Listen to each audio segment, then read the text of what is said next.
चुनाव के दौरान और यहाँ तक कि एग्जिट पोल में जब महागठबंधन को काफ़ी कम सीटें दिखाई जा रही थी, तब भी तेजस्वी यादव बड़े बड़े बोल बोल रहे थे।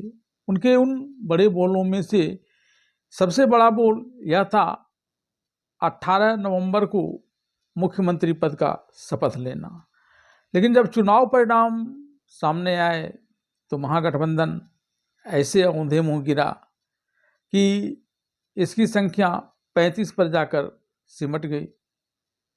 अब नतीजा यह है कि जो तेजस्वी मुख्यमंत्री की शपथ लेने की बात कर रहे थे, वे अब नेता विपक्ष की कुर्सी पाने में भी उन्हें कहीं जद्दोजहद न करने पड़े। अगर बीजेपी ने थोड़ा सा खेल खेल लिया तो कहीं नेता विपक्ष की कुर्सी भी तेजस्वी के हाथ से न चली जाए, क्योंकि उनका जो इस पद प्राप्ति की जो संभावना है वह दशमलव के ही अंकों तक सीमित है। पूरा एक अंक भी ऊपर वह नहीं जाता है। और कहीं अब इसमें महागठबंधन के अन्य घटक दल तो अपनी टांगें नहीं अड़ाएंगे। इन तमाम बातों पर विचार करते हुए देखते हैं एक रिपोर्ट कि क्या तेजस्वी यादव मुख्यमंत्री न सही नेता विपक्ष बन पाएंगे या नहीं, क्या कहता है इसे लेकर नियम और महागठबंधन के अन्य घटक दल इसमें टांग अड़ा सकते हैं या नहीं। बिहार विधानसभा चुनाव 2025 के नतीजे आ चुके हैं। एनडीए ने इस चुनाव में प्रचंड बहुमत पाया है। ऐसे में बिहार में सरकार एनडीए की बननी तय है। महागठबंधन को इसकी उम्मीद से कम सीटों पर संतोष करना पड़ा है। ऐसे में महागठबंधन के पास आज एक ही बड़ा पद नेता विपक्ष का बच जाता है। इसे देखते हुए आरजेडी ने अपनी समीक्षा बैठक में सिर्फ एक लाइन का पार्टी का प्रस्ताव लाकर तेजस्वी यादव को विधायक दल का नेता चुनकर अपनी इस बैठक की इतिश्री कर ली। ऐसे में जानते हैं कि तेजस्वी यादव के नेता विपक्ष बनने की क्या संभावना है।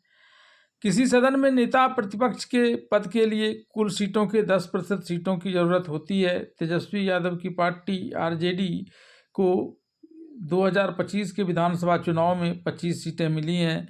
बिहार विधानसभा में कुल मिलाकर 243 सीटें हैं। इस लिहाज से आरजेडी के पास 10% से थोड़ा ही ज़्यादा 10.288% विधायक हैं। लिहाजा तेजस्वी यादव नेता प्रतिपक्ष बन सकते हैं।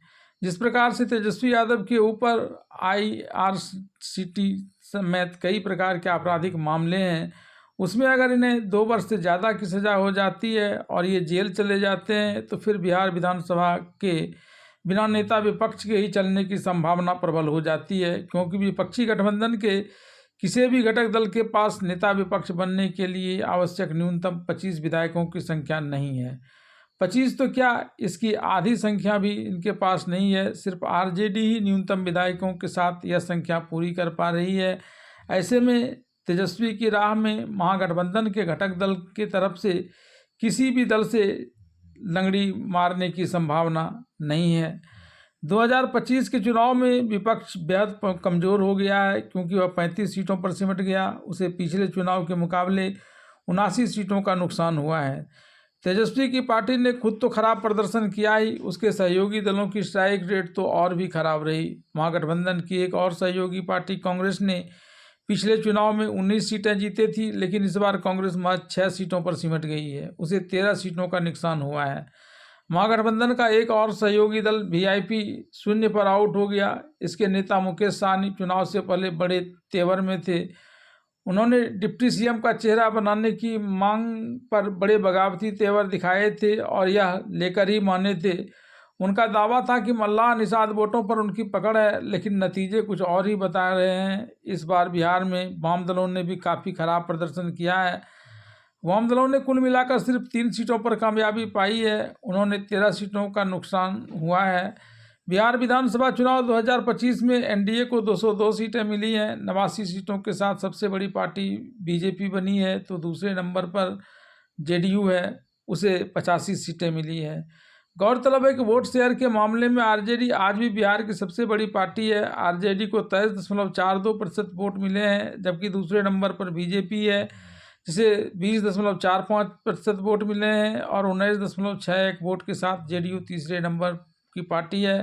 हालांकि सबसे ज़्यादा वोट शेयर के आरजेडी सीटों में नहीं बदल पाई और वह 25 विधायक पर ही सीमित रह गई और तीसरी सब वोट पाने वाली पार्टी जेडीयू की मुख्यमंत्री नीतीश कुमार के रूप में बिहार में सरकार बनना लगभग तय हो गया है।